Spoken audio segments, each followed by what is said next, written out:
and sit down.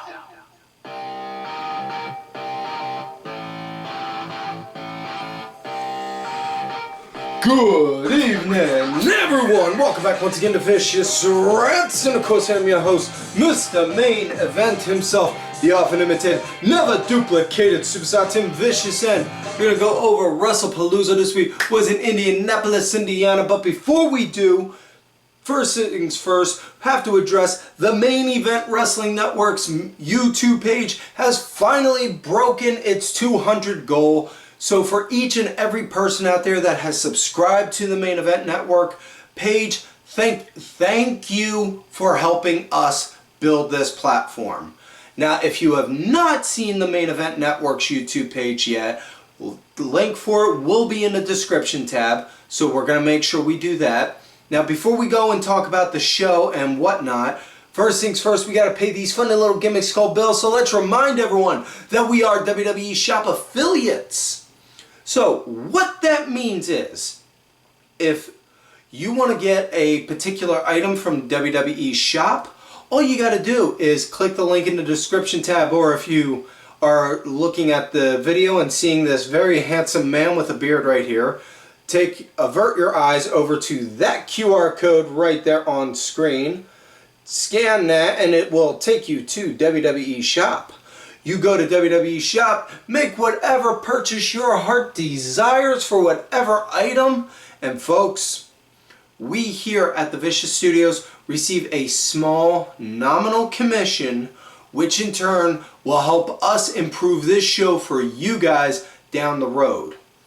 Now, we also, but one of the other ways that you can help support the show is by getting Vicious Rants apparel, much like what I'm wearing right here, this oh so beautiful Vicious Rants shirt, which you can get at whatamaneuver.net.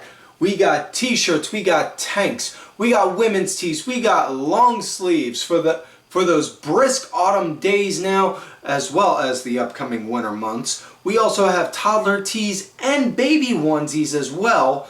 It's a perfect gift for somebody you love, somebody you hate, or just a shirt to go and give to some charitable organization, so that way you could just hold on to that special shirt that means the world to you.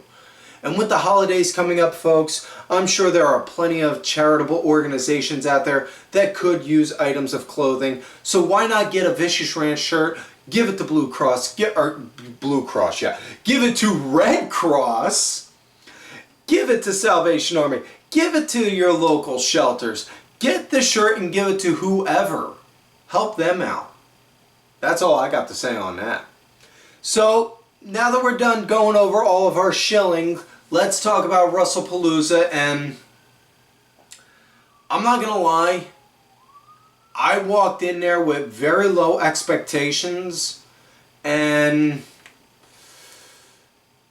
the show was kind of mid. I would say that. It was mid. It felt more like a Saturday night's main event as opposed to a Wrestlepalooza, as opposed to a big grand PLE show. Not only that, I was also I got annoyed because I have terrestrial cable through Spectrum, right? Now, if you have the ESPN app, you download the app, sync your app to your cable provider, much like what they say to do, and then you should then be able to watch it through that, correct? That's on what they said. That's what Cody Rhodes said. That's what R-Truth said. That's what they hyped up, right? Wrong. Instead, we wound up I got told, well, if you wish to see this event, you need to pay $29.99 for ESPN Unlimited. And I'm not saying I gave them the finger and told them hell to the no, but I may have given them the finger and told them hell to the no. And we may have raised the sail. We may have raised the flag. And yeah. Not going to say I watched it on ESPN, but I'm also not going to say anything about a VPN either. That's all I got to say on that. Either way, Wrestlepalooza, we'll start with the very first match of the night. It was Brock Lesnar going up against John Cena And folks, this was shades of SummerSlam all over again. Brock straight up murked Cena and did not let up. Now, I'm just saying from my perspective watching it, holy shit, this was cool. I really thought John was going to win this. I walked in it thinking John was going to win, especially given his win-loss record on his retirement tour. Which, on a side note, might I add, for every little peon, little internet troll doing, I can't believe they're making him go like this while he's on the verge of retiring. Let me ask you this. Yes, he has announced he is going to be retiring. However, how many wrestlers have gotten to say they had an entire calendar year for a retirement tour? Kurt Angle announced his retirement and then wound up announced his retirement a couple months before his last match with Baron Corbin at WrestleMania, right? Edge, Adam Copeland, he didn't even get that opportunity. He got told, no, you medically are not cleared. And now, after all these years, he got cleared again. But Stone Cold didn't get to do that. It was just a matter of his body he felt like, no, time to go. Time to hang them boots up, kid. A lot of guys don't get that.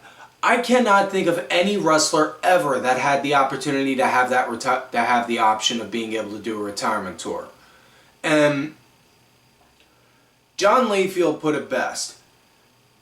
John Cena is a 1 in a million, and he definitely deserves all the praise, all the GOAT praise, all the Mount Rushmore praise, definitely Hall of Fame praise, because of the fact of being that champion that transitioned from Attitude Era, blood, guts, sex, violence, to squeaky clean, PG, I'm going to kick your butt, gosh darn it, era. Nobody else could have done that except him. I guarantee it, because if they would have tried having somebody else do that, it would have gone over like a turd in a punch bowl. But this, and I got no doubt whatsoever. At some point, John looked and said, "No, you know what? I'm good with this because I want Brock to get that." And for all we know, there was nothing brought up about it on Monday Night Raw. So for all we know, this could wind up rolling back onto something later on down the road. Now I know John's got his last appearance at Madison Square Garden and at Boston coming up on Monday night for a couple Monday Night Raws coming up in October. But there ain't nothing saying that, hey, we ain't going to see John anytime soon, because if memory best serves, I do believe he is on the poster for Crown Jewel in Australia. So yeah. But Brock, he got the win. He did the F5, he did multiple F5s on him. It was shades of SummerSlam, but instead of Germans, non-stop Germans, it was multiple F5s, and then after the match, it was a little bit of a beatdown on John. Nothing too severe, it was just more like a boom! You're gonna stay down, right, kid? Alright, good. Kind of deal. Next up, we'll talk about the tag match between the Usos and the Bronsons, Bronson Reed and Bron Breakker. Now, it was announced on the pre-show via Scrap Daddy Adam Pearce saying, given the hostilities and given the tension going on between both teams, he feels they need to have somebody to be able to call it down the middle and be able to handle all the chaos and the mayhem. And he had a special guest referee in mind, whose name everybody's saying, and it is L.A. Knight. Yeah! So L.A. Knight was your special guest referee for this match. There's the reason on why he's included. Now, as far as the match went, baby faces, they were leading at the start with Jimmy being the punching bag with really good solid action. Jay wound up getting the tag in. Good action, good mayhem, and I will say this, near the end, before I get to the end, Knight, he let a lot of leeway go to where it was pretty much almost an unofficial announced no DQ match. because Knight he would just be like, whoa. You know what, just go, whatever, and turn his back, and then they'd go and be like, yeah, use a chair, smash somebody,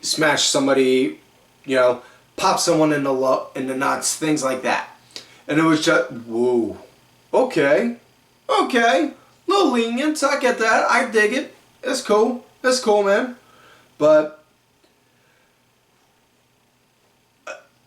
near the end, Jay, he wound up getting a chair, cracked it over, I believe it was Breaker, but when he went and did it, he brought it back up and he caught himself right in the face, and oh my God, he got it right on the one spot. He caught it on the sweet spot on his forehead. It looked like somebody was just like squirting a ketchup bottle all over him, like it poured out like water. And it was just like, oh, damn. But it actually, believe it or not, it actually added to the effect of the match. It wasn't just like a, oh my God, this so, oh, that was out of nowhere. It was more like, oh, damn. Holy shit, is he okay?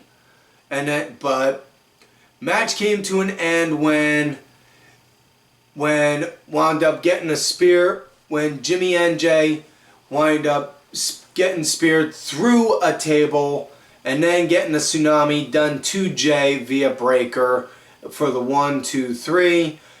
Following night on Raw, Jay and LA Knight had a match. After the match, the Bronsons proceeded to go and do a beatdown on Knight again. Jim tried to help, and Jay has just got that, very much so Roman Tribal Chief. Man, I ain't doing that. I'm handling myself. I'm taking care of myself before I go and take care of them. Yeah, so deuces. So, yeah. I'm liking that. I'm hoping we see more of that kind of attitude from Jay down the line. And much like I brought up on the main event mixer prior to Saturday night's main event, I am really, it's like a callback with Roman saying to Jay, my job was to get us to the promised land. Your job is to keep us there. So it feels like now he's really stepping up, like, okay, I need to be like Roman now. I need to be a tribal chief. I need to act and carry myself like one. So no more going and trying to be the good guy, help the damsel in distress. No, from now on, it's all me. That's on how it's coming off, and I like it. Next up, we got women's action. The oh so lovely Stephanie Vaquer against Io Sky. And both these girls, oh my God, it was for the vacated women's championship. And oh, so beautiful. This was hands down one of 2 matches of the night. Really good, solid grabs right at the start. Steph, she was leading the pace for the first half, and Io leading into the second act. It was just really great action, really great storytelling. And I'm not gonna lie. It actually became a little bit of almost kind of like a drinking game. You know, like on how in the 80s they used to do dynasty shots every time somebody got slapped. It was starting to be like, okay, now you gotta take a drink every time you see Io do a shote. And it was like every time I saw Io do a shote, it was shote, drink, shote, drink, shote, drink. Non-alcoholic, of course, because I don't drink. But yeah, it was good, and Steph wound up leading the closing act. She got the win doing a spiral tap off the top rope. Oh my God, it was just such a great match. And not only that, she did an interview a couple days before the show saying she hopes she wins because the day of the show is her dad's birthday, and she wanted to present the title to her dad because he was her biggest motivator, her biggest supporter, everything. And she won. You could see she was just in shock, awe, happy, all the emotions you could feel. Went over, gave her dad a hug, handed him the title. Proud Papa Vaquer got to hold it up. She got her nameplates put on, and yeah, it was just really great to see. Now, it was mentioned on Monday Night Raw that Stephanie Vaquer is going to be going against the SmackDown Women's Champion at Crown Jewel, because we're doing the champion versus champion for the Crown Jewel title again this year. Much like we're gonna talk about the WWE and World Heavyweight one soon enough. And yes, we know Seth didn't defend his title, so he's good. But Steph is going to challenge whoever is there, whoever wins the title match this coming Friday between Tiff, Jade, and Nia. And Steph said point blank, I'll be there to watch. So, yeah. Next up, we come to the other match of the night, I would dare say. Seth Elizabeth Rollins, because his middle name is not frickin' damn it, along with the MILF, I mean the man, Becky Lynch, going against Charles Montgomery Punk, the Pepsi King of Chicago, and his oh-so-lovely wife, April Jeanette Lee, AJ Lee, and really good. I dug this match, and I gotta tell you, maybe it's just me, but AJ looks more in shape now. Like she looks more, I don't want to say lean, or trying to think the right word to say. She looks more toned. Like she did a lot more toning work now than she did 10 years ago. And trust me, I am nowhere near body shaming. I'm just saying, like, crying out loud. 10 years ago, I couldn't even remember counting abs on her. Now, I'm looking at her belly, and I'm like, 1, 2, 3, 4, 5. Why? Hi. Girl, how did you get that many? And what is your secret? When's the last time you ate a carb? Yeah. Either way, back to the match before I go off on some random tangent on something. The Seth and Becky, very much so chicken shit healing it at the start, with AJ wanting to start, and then Becky going in like, yeah, and then slowly backing into her corner, and Seth, oh, sorry. And then just as Seth and Punk are looking like they're about to tie up, Rollins, oh, wait, honey, would you mind? Go on. And they were just doing that for a little bit, until Punk and Lee were just like, yeah, you know what, the hell with this. And then started chasing after, looking for him. And then the match proceeded after that opening shenanigans. Punk was the punching bag, much to no surprise, because honestly, that AJ Lee pop getting a hot tag, man, that was well worth keeping her out of the ring for a good chunk of it. For that good chunk of the beginning on. It was really good. She was moving like she did not lose it. If you would have told me that the last time she competed was 10 years ago, I would have looked at you like, get the hell out of here. She ain't moving like she got some major. She ain't moving like she ain't got no ring rust. I mean, it was all good, all gravy. I dug it. It was really good. Match came to an end when AJ gets thrown into CM Punk, who lands onto one of the announce tables. After that, Becky drags her into the ring, and as she does, she goes to pick her up. AJ then, boom, wrenches back and pops on the Black Widow.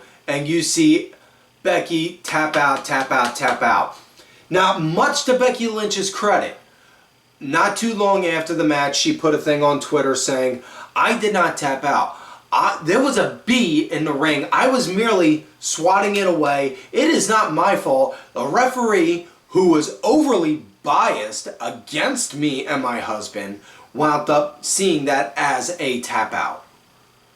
So, much respect to Mrs. Lynch on that one. So now we come to main event of the night. Drew McIntyre against Cody Russell Reynolds the 23rd, baby. The American Nightmare. The son of the plumber, if you will, baby. Now, there was a good bit of back and forth at the start, and I don't know, maybe it's just me, but Cody, he seemed a step or two off during this whole match, and it just kind of felt like, okay, maybe something's up here, but this don't feel like a regular kind of Cody Rhodes match to feel kind of hyped on.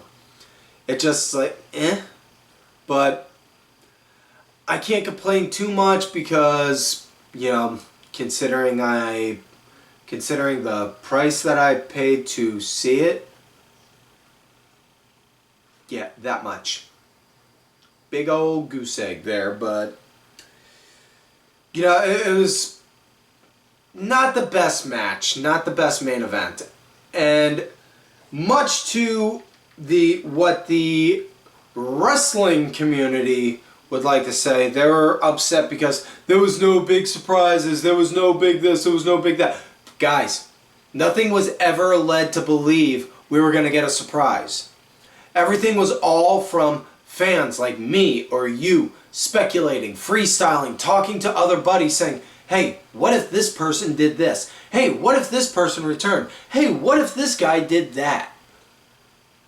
You know, that was it, point blank. That's where it came from. At no point was anyone dropping any kind of hints or anything saying that we're going to be back soon. But, yeah. Cody wound up getting a win via a crossroads. I'm not going to lie, I really did walk into the show thinking that Cody was going to win, but then I talked with some of the guys at the Main Event Network, started thinking, well, you know, what if Cody loses so that way he can go back and work on some more Street Fighter?